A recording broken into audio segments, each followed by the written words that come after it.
Muy bien, iniciamos.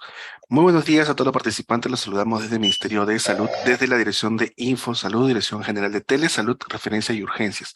El día de hoy tenemos nuestra telecapacitación, síndrome de transfusión fetal, la cual estará a cargo de la doctora Paola Rivera Carrillo, médico ginecobstetra, especialista en medicina y cirugía fetal del Hospital Docente Madre Niño San Bartolomé del Ministerio de Salud.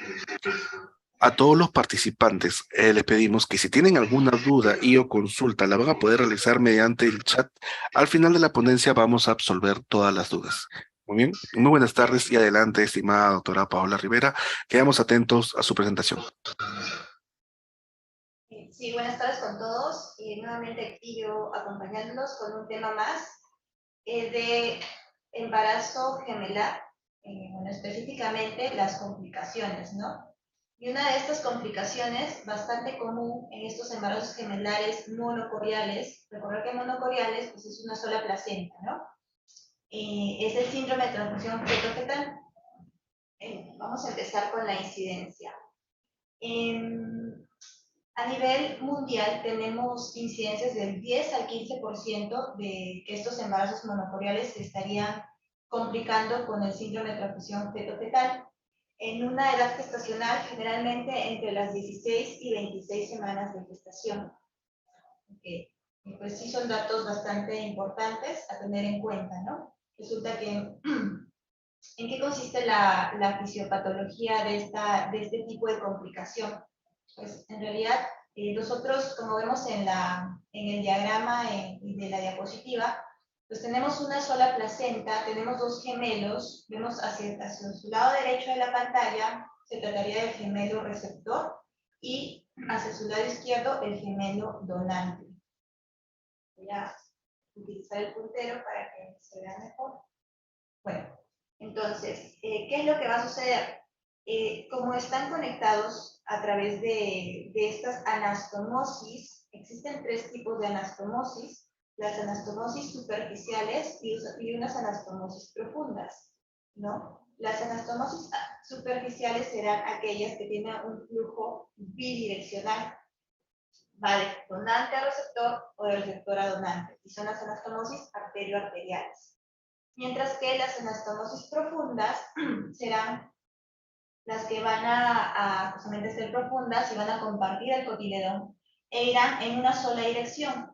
Por eso es que se denomina feto donante, porque a través de esta anastomosis arteriovenosa pasará el volumen de sangre desde este feto donante hacia el feto receptor.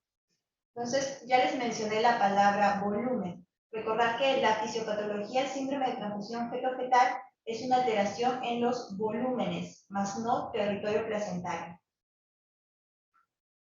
Bueno, aquí más representativo para ver, para poder identificar estos tipos de anastomosis, ¿no? Vemos aquí en color azul, tienen un flujo bidireccional, son las anastomosis arterioarteriales, e incluso se ha visto que en este tipo de complicaciones se ven en menor porcentaje, mientras que hay un mayor porcentaje de estas anastomosis arteriovenosas o profundas, ¿no? Las que finalmente pues darán la clínica de un síndrome de transfusión feto-fetal, que más adelante les voy a mostrar.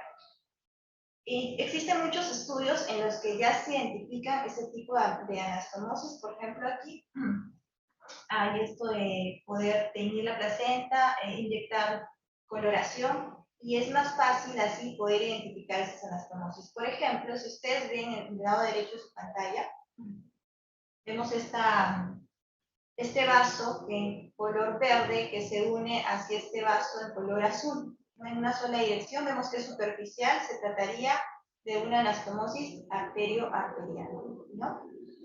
Y vemos por este lado de aquí abajo una anastomosis igual, de color verde, que vendría de este feto, que en este caso sería el receptor, y se une hasta esta anastomosis de color naranja o rojo, uniéndose aquí en este cotiledón, sería una anastomosis arteriovenosa.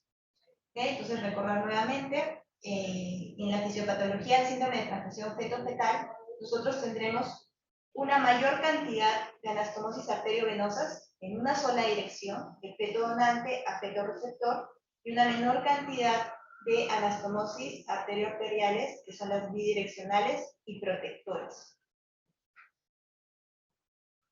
Bueno, entonces, ¿qué es lo que va a suceder en el feto donante y el denominado feto receptor? Recordar que el feto donante va a ser el que justamente da, ¿no?, el mayor volumen de sangre hacia su hermano, que sería el feto receptor. Entonces, finalmente, lo que va a presentar el feto donante será una situación de hipovolemia, ¿no? Va a tener menos volumen sanguíneo, lo que significa o lo que dará a continuación un aumento en el eje renina, angiotensina, aldosterona y liberación final de endotelina, ¿no? Entonces se manifestará en una especie de una hipertensión en este feto. Y muchas veces también viene acompañado de la restricción de crecimiento intrauterino. No siempre, no siempre. ¿Okay? El feto receptor, todo lo contrario. Como el hermano le está dando todo el volumen sanguíneo, pues este bebé estará en hipervolemia. Habrá aumento de los péptidos natriuréticos cerebral y auricular. El aumento de la troponina también se ha visto. El aumento en la precarga y la postcarga. ¿Qué significa esto? El aumento de la precarga pues será por el volumen que pasará del feto donante hacia este fetito, aumentará la precarga, mientras que el aumento de la postcarga será porque al liberar endotelina, el feto donante, se ha visto que esta endotelina también atraviesa las anastomosis, obviamente va a pasar por el flujo sanguíneo, lo cual será liberada también en este feto receptor, aumentando en sí la postcarga, no solamente la precarga. Por lo tanto, también estará en un estado de hipertensión, se manifestará cardiomegalia y finalmente este feto receptor es el que con mayor frecuencia entra en falla cardíaca y puede llegar a muerte fetal. Entonces, una de las preguntas o dudas quizás de que pues en un síndrome de transfusión feto-fetal, generalmente, ¿cuál es el gemelo que le va peor? Pues aquí está la respuesta. Al que le va peor será el feto receptor. Entrando un poquito más hacia la parte funcional, ¿no? Ya les había explicado, aquí tenemos al feto donante, aquí el más grandecito el feto receptor. Vemos que hay una sobrecarga de presión, una sobrecarga de volumen por el aumento de la precarga, las sustancias vasoactivas como la endotelina, que les había mencionado, y el aumento de la resistencia vascular periférica, lo cual finalmente pues, se va a manifestar en este Doppler alterado. Vemos aquí flujo Doppler en el ductus venoso con contracción atrial reversa, y si nosotros insonamos la vena umbilical de este feto receptor, también, generalmente sabemos que la vena umbilical tiene una velocidad lineal, pero como está aumentado tanto el volumen como la presión, pues encontraremos este tipo de espectro pulsátil de la vena umbilical. Entonces hay un compromiso cardíaco, funcional, incluso anatómico. Estén atentos a la charla porque más adelante pues, les describiré estos cambios anatómicos que se pueden dar a nivel cardíaco del feto receptor. Mientras que en el feto donante se han visto que también se da alteraciones en el flujo Doppler, pero sobre todo en la arteria umbilical, ¿no? Como aquí vemos, diástoles reversas, ¿no? A través de la arteria umbilical. Y bueno, también otro de los hallazgos es que no vamos a encontrar la vejiga, no será visible, por esto de la hipovolemia. Entonces, habiendo yo explicado la fisiopatología del síndrome de transfusión feto-fetal, la cuestión de las anastomosis arteriovenosas en mayor cantidad, todos los cambios funcionales cardíacos y anatómicos también, tanto el feto receptor como el feto donante, y habiendo también mencionado la palabra volumen, no territorio placentario, recordar eso, pues el diagnóstico es realmente bastante fácil de realizarlo. Vean este cuadro, les resume el diagnóstico. Nosotros, en primer lugar, pues tendría que tratarse de un embarazo monocorial, eso sí, recordar, tiene que ser una placenta compartida, ¿no? Y el diagnóstico es tan simple como medir en uno de los sacos, que es un bolso menor a 2 centímetros, y en el otro saco un bolso mayor a 8 centímetros. Eso es el diagnóstico de síndrome de transfusión feto-fetal. Con que tenga ese criterio, ya estamos ante un síndrome de transfusión feto-fetal. Bueno, en una plática anterior, recuerdo haberles mencionado esta guía práctica, bastante práctica en realidad, que publica la ISUOC en el año 2016, ¿no?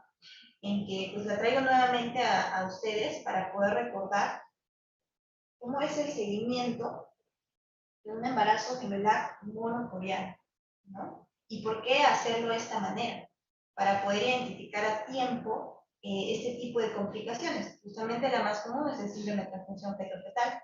Recordarles que pues en un primer trimestre, entre las 11 y 14 semanas, lo principal, determinar la corionicidad, ¿no?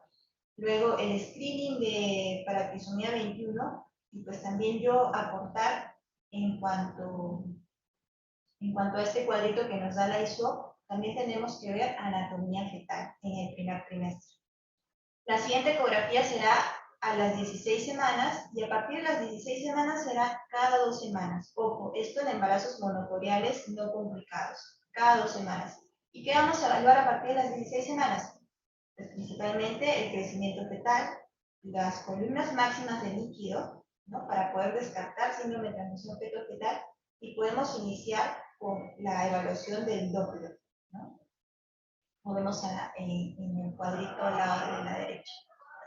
Y bueno, a partir de las 20 semanas ya hacemos una evaluación anatómica detallada, ¿no? Y pues continuamos con el Doppler, ¿no? Además de la evaluación de la arteria cerebral media, porque también hay otra complicación como es el TAS. Y el seguimiento cada 2 semanas. Ok, continuamos con síndrome de transfusión feto-fetal. Una vez hecho el diagnóstico, nosotros, bueno, en realidad el profesor Quintero en el año 99 hizo una clasificación de este síndrome, porque se dio cuenta pues que a unos les iba peor que a otros, ¿no? Entonces, ¿en qué se basó? Se basó en hallazgos sonográficos, como por ejemplo la visualización de la vejiga, ¿no? En hallazgos Doppler, como estos hallazgos del ductus venoso con contracción atrial reversa, la vena umbilical pulsátil o la diástole reversa, ausente o reversa en el feto donante, ¿no? Y de acuerdo a eso, también la presencia de hidrox con la pérdida fetal, puede ser de un feto o de los dos fetos, ¿no? Entonces, así es como hizo este estadiaje, clasificando al síndrome de transfusión feto-fetal en 5 grupos, ¿no? Del 1 al 5. ¿En qué consiste esta clasificación? Bueno, aquí les traigo la tablita. Pues vemos que el grupo 1, una vez haciendo hecho el diagnóstico, un bolso mayor de 8 centímetros, el otro bolso menor a 2 centímetros, pues nos vamos a la clasificación, ¿no? Entonces, el grupo 1, ¿qué es lo que vamos a ver? Vamos a ver las vejigas visibles. Se ven las vejigas de ambos fetos. No hay nada más que decir. Polihidramios en uno, oligohidramios en el otro y vejigas visibles en ambos fetos. En el grupo 2, o el estadio 2, veremos una vejiga no visible. Obviamente será del donante por la fisiopatología que hemos realizado, ¿no? Y el Doppler estará normal.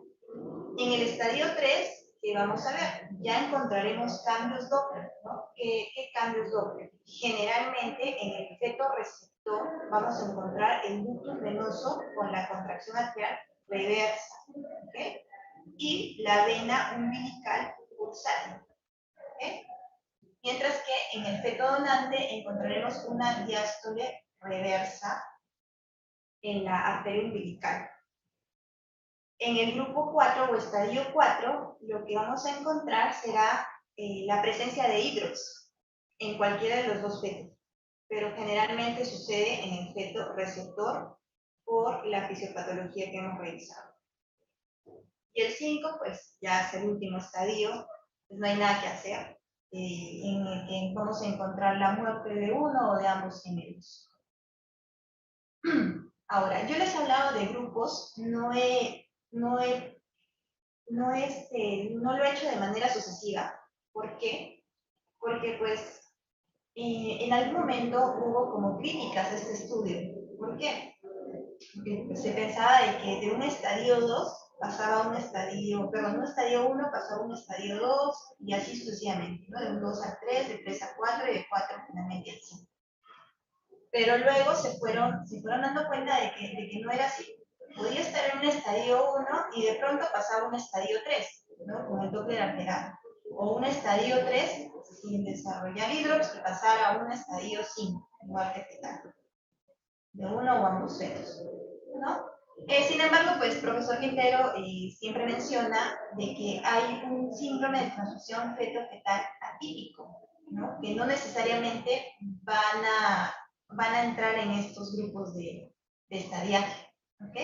Entonces, los estudios posteriores, pues dicen, esta clasificación no confirmaría la predicción de los resultados. Bueno, ya les había mencionado nuevamente el diagnóstico, un gemelo con un bolso mayor menos a 2 centímetros y el otro mayor a 8 centímetros, poligramios, poligramios. ¿Okay?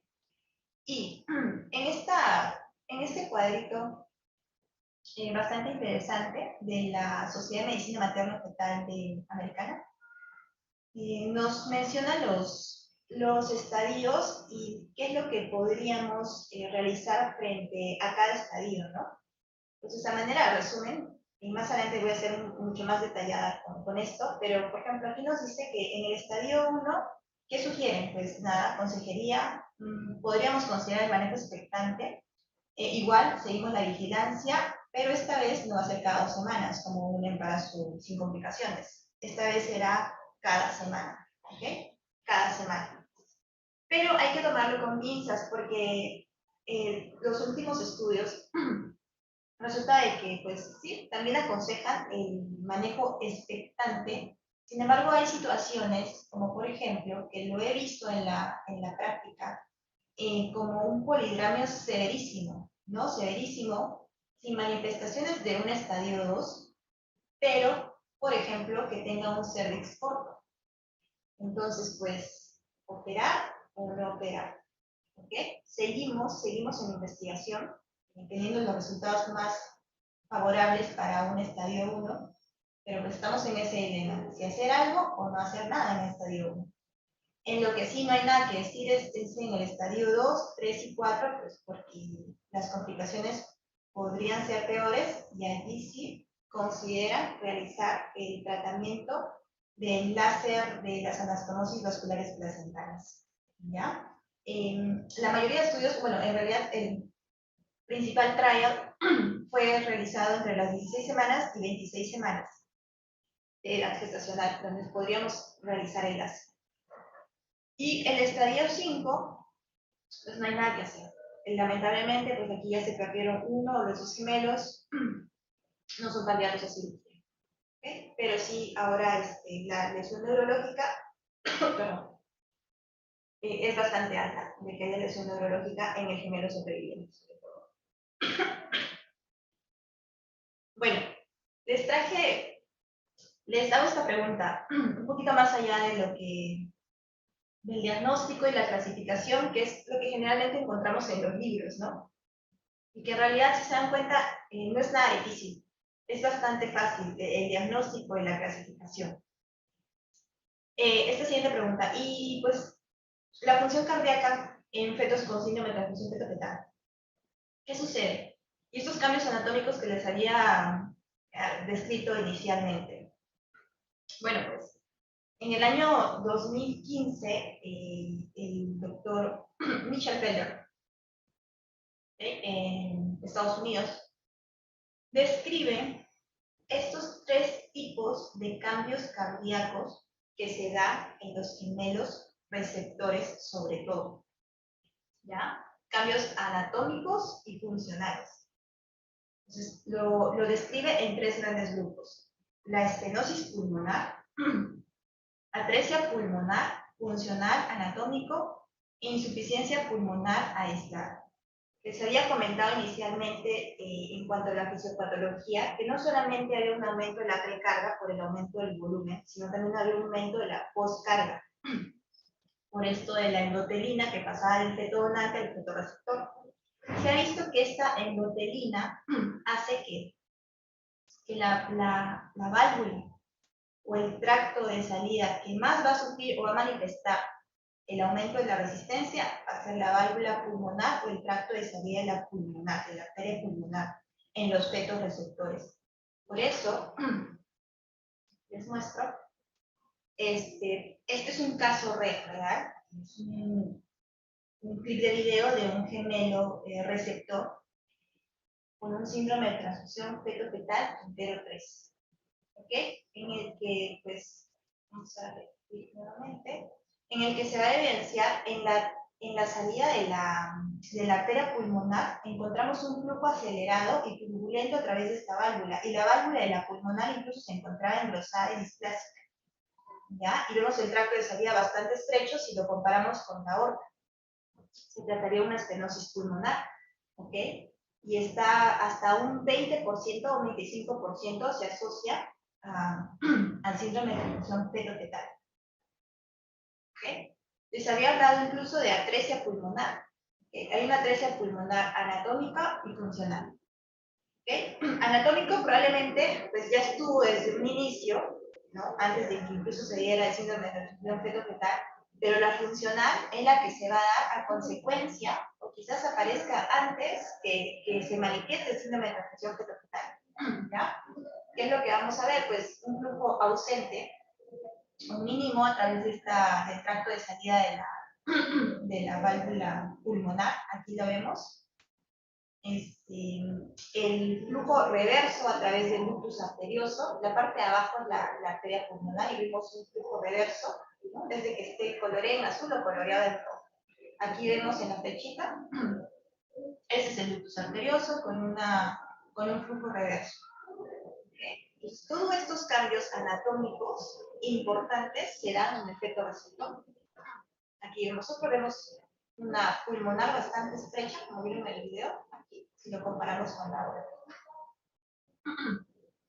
Y aquí nuevamente vemos que sí pues llama la atención, esta es la aorta, es tremenda aorta, mientras que la válvula pulmonar y el tracto de salida en la arteria pulmonar se encuentra estrecho y con flujo reverso. ¿Okay? Entonces, esto ya ha sido descrito no solo por este autor, sino actualmente hay mucho más papers en los que describen todos estos cambios en el corazón del feto receptor. ¿Okay? Bueno, y aquí también la insuficiencia pulmonar aislada, que es una situación más leve si los comparamos con las dos anteriores, pero que también pues, se ha asociado al síndrome de transfusión feto-fetal, ¿no? Por la fisiopatología que les comenté. En la insuficiencia pulmonar no vamos a encontrar la válvula estrecha, vamos a encontrar la regurgitación aislada del flujo a través del ductus arterioso.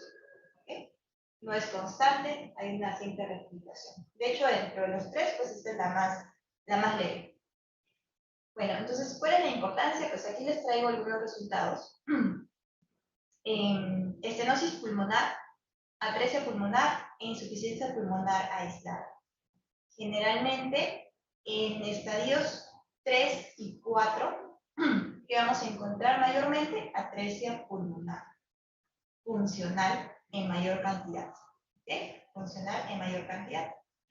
Y mientras que la estenosis pulmonar se encontró se encontró mayormente en el Quintero estadio 2. Entonces, al parecer, pues mientras quinteros más avanzados, cuando hay alteración del Doppler e hidrox, vamos a encontrar la atresia pulmonar, que sería la situación más grave o este cambio anatómico más grave en el gemelo receptor. ¿Okay? Ahora, comentarles algo más. Se ha visto también de que cuando nacen estos bebés y tienen la estenosis pulmonar, han habido algunos bebés que han requerido de cirugía cardíaca. Entonces, nuevamente, yo quiero recalcar esta situación. El síndrome de transfusión feto-fetal no solamente es diagnosticar. Lo ideal es que también se haga un diagnóstico avanzado de corazón, ¿ya? Tanto el gemelo receptor como el gemelo donante. Pues porque puede ser que esté presentando alguno de estos cambios cardíacos y, y finalmente tenga que recibir terapia postnatal, ¿no? Y también se ha visto que cuando se realiza la cirugía láser placentaria, reduce o disminuye o hay regresión de este tipo de cambios cardíacos en el feto receptor. Entonces, tienen que evaluar corazones de todos los números. Bueno, ahora me iré con un poquito más de cirugía. Durante todos estos años, yo creo que ya más de unos 15 años, porque el trial se ve como en el 2006, se han descrito muchas técnicas, ¿ya? Ya se sabe que, pues, a partir de lo que es el quintero 2 o estadio 2 hasta el quintero 4, el 5 ya no hay nada que hacer, son candidatos o deberían ser candidatos a cirugía fetal. Me refiero al láser placentario específicamente, ¿no? Entonces se han descrito una serie de técnicas de las cuales pues se ha visto que la que ha tenido mejor resultados ha sido justamente esta técnica de Solomon. Entonces un poquito de porcentajes en cuanto a sobrevida. Hay una mejoría de la sobrevida en ambos gemelos, incluso llega al 84%, y aquí describen que puede llegar hasta el 86% de un solo gemelo. O sea, son porcentajes de sobrevida bastante altos, si es que nosotros tratamos a tiempo estos gemelitos, ¿ya? Ahora esta técnica de Solomon, como ven aquí en los diagramas, anteriormente pues se identificaban las anastomosis profundas, las arteriovenosas, y el láser se iba disparando en cada anastomosis, ¿no? Como veo acá, es como si yo estuviera disparando con el láser, aquí uno, aquí otro y aquí otro. Pero, ¿cuál fue lo que agregó esta técnica? Aparte de identificar las anastomosis y poder disparar cada una de ellas, vamos a unir, ¿no? Así, en una línea, todas las anastomosis que hemos disparado inicialmente. Nos vamos a ir de un lado hacia el otro lado de la placenta, porque resulta que también hubieron que con esta técnica, que solamente disparamos las anastomosis, pues se dejaban algunos vasos en la periferia de la placenta, que los denominan como capilares, ¿no? Y a veces no habían buenos resultados, o había una regresión del síndrome de transfusión fetal. Entonces lo que ha mejorado esto, pues que voy hasta el borde de la placenta también y voy a disparar el láser a los capilares. Entonces también hay una disminución en el síndrome de anemia policitenia, secuencia de anemia policitenia, con esta técnica. Anteriormente había un 10% y con esta técnica se bajó a un 3%. ¿Okay? Entonces, bastante buena la técnica. Aquí una representación más gráfica de lo que hacemos en cirugía fetal. Tenemos aquí una placenta, en los que pues aquí más o menos estoy dividiendo la línea, haciendo la línea ecuatorial. Y vamos a disparar el láser, ¿no? Ahí identificamos una anastomosis, aquí otra anastomosis, vamos disparando, ¿no? Lo hacemos de manera sucesiva, y mientras pues tengas mayor experiencia, esto no debería de durar más de 30 minutos, porque si también dura, también trae consecuencias en contra del gemelo receptor. Disparamos y finalmente unimos. De eso se trata la técnica de Solomon, ¿ya? Que es la técnica más aceptada y con menos pues, efectos secundarios, mejor respuesta, ¿no? Y en cuanto a sobrevida también.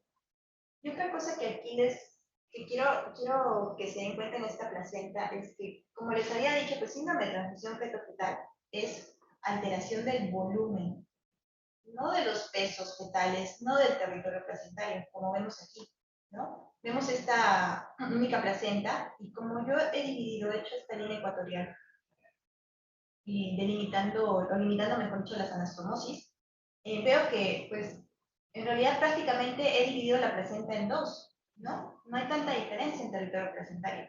Y esto fue unos gemelos con síndrome de transfusión fetal. ¿Okay?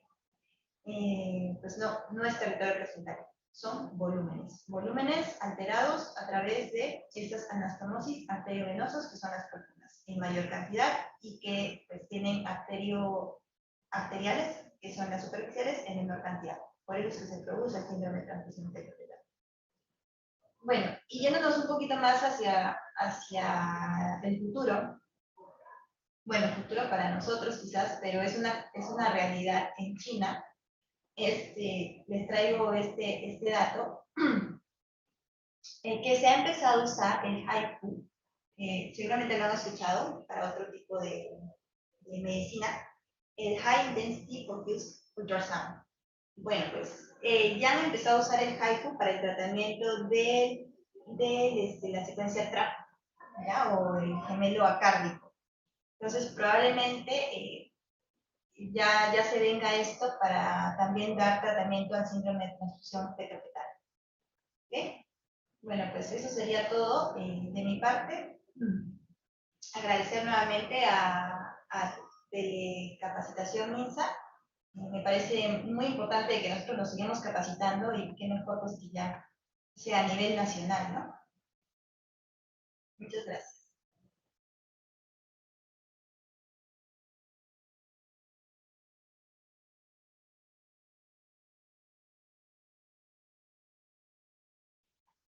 Si tuvieran alguna pregunta o duda.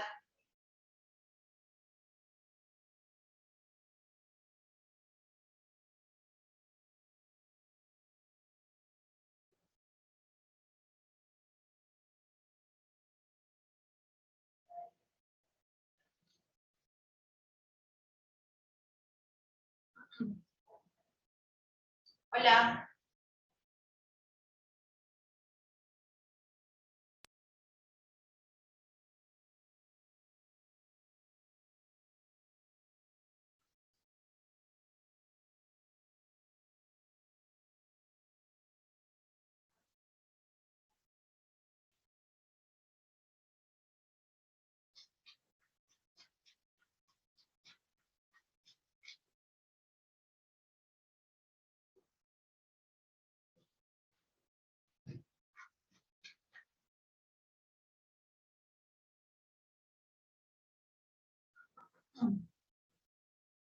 A ver, doctora, ahí sí, ¿me escucha? Ahora sí lo escucho. Es que me Ok, había quedado perfecto. sola. Disculpe, algunos pequeños problemas técnicos que hemos afrontado. Bien, Sí. dice la pregunta así, ¿a partir de qué semana de gestación se puede sospechar del síndrome? Muy bien. ¿Sospechar o diagnosticar? Sospechar, ¿no? Sí, sospechando, comenta. Sí, mire, ya hay estudios que en el primer trimestre, o sea, a partir de en esa ecografía que la llaman genética, pero pues yo recomiendo de que no la llamen así porque en esa primera ecografía tenemos que también evaluar anatomía y muchas otras cosas, ¿no? Como por ejemplo lo que les voy a mencionar.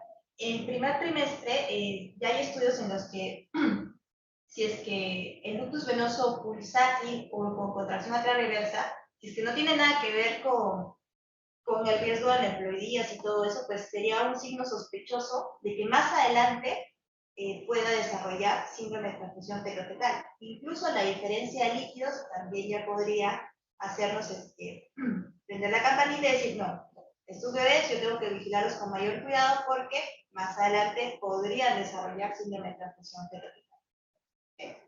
Y ahora, diagnosticar, pues a partir de las 16 semanas, ya nosotros tendríamos que estar más atentos al diagnóstico, sobre todo porque tenemos chance u opción al tratamiento actualmente, ¿no?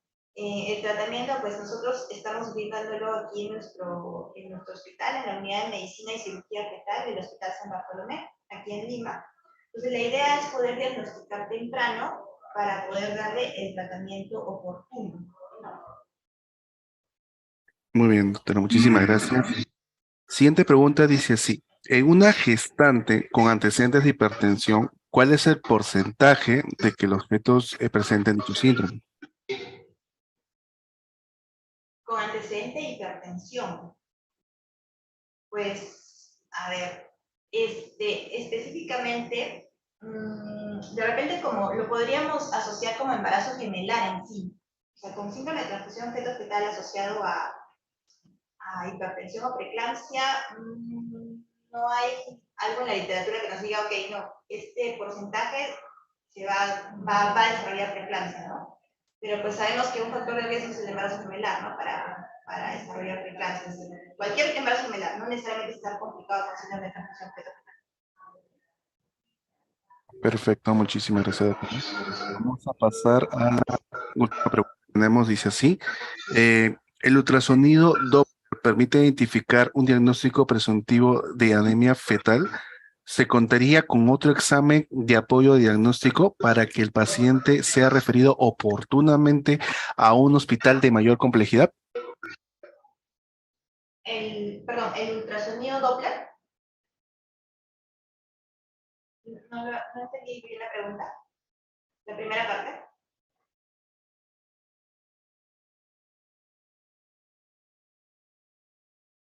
Hola. Bueno, entendí Sí, de sí, otra. que... No, era sobre ultrasonido Doppler. Ah, ya, no. Es una...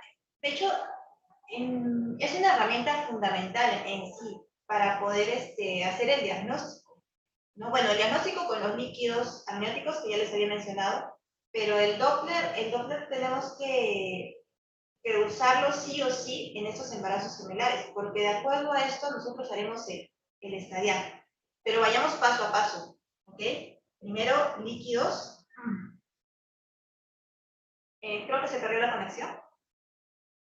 No, sí, doctora, le escuchamos. Ah, ya.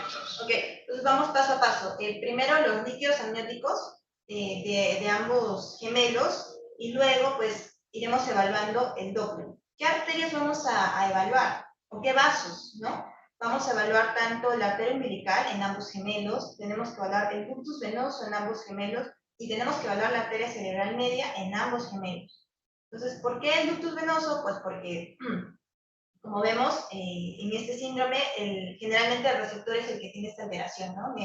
En el ductus venoso, por esto la hipervolemia, mientras que también la cerebral media, ¿por qué? Porque también podemos diagnosticar a tiempo una secuencia anemia policitemia. Otra cosa también que les quería mencionar, esta clase fue de un síndrome de transfusión fetal aislado. Sin embargo, no necesariamente son situaciones que se van a dar de manera aislada. Hasta un 30-40% se asocian. Yo puedo tener una restricción selectiva de crecimiento intrauterino asociado a un síndrome de transfusión fetal y asociado, ambos asociados, pero también puede estar asociado a secuencia anemia policitemia. ¿Okay? Entonces, sí son situaciones en las que al menos yo creo que tenemos que estar entrenados en medir los líquidos amnióticos y hacer esos 3 dosis principales de cada bebé, de cada feto. Pero es una herramienta fundamental que tenemos que realizarlo en todos los gemelos. En todos los gemelos, en el screening que les presenta la ISUOC, ¿no? Ese modelito bastante didáctico, muy fácil de aprender. Perfecto, muchísimas gracias, estimada doctora Paola Rivera Carrillo, gineco obstetra del Hospital Nacional Docente Madre Niños San Bartolomé del Ministerio de Salud. Doctora, por favor, algunas recomendaciones finales para todos los participantes que nos están visualizando tanto en la plataforma Zoom como en el canal de YouTube de Telesalud Minsa Telecapacitaciones.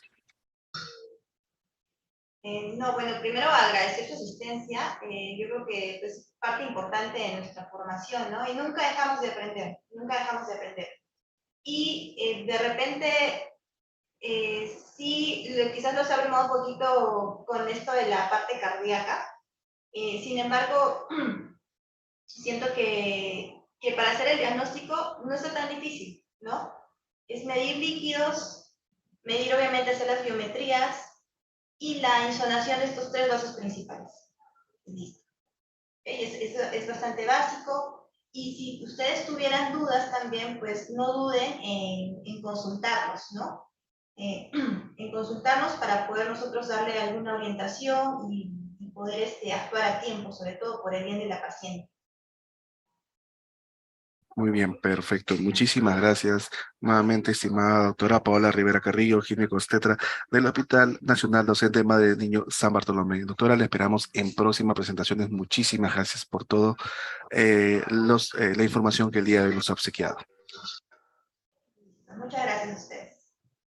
Hasta luego. Sí. Muchísimas gracias nuevamente. Y recordar a todos los participantes que esta telecapacitación ha sido transmitida en vivo en nuestro canal de YouTube, Salud Minsa Telecapacitaciones, donde ustedes van a poder visualizarla nuevamente, van a poder compartirla con un profesional de la salud. Y si lo desean, también hay una lista de reproducción del Hospital Madre, Madre de Niño San Bartolomé para que ustedes puedan revisar todos los especialistas que han participado con nosotros realizando telecapacitaciones. Muchísimas gracias por todos los participantes. Nos vemos en próximas sesiones. Hasta luego.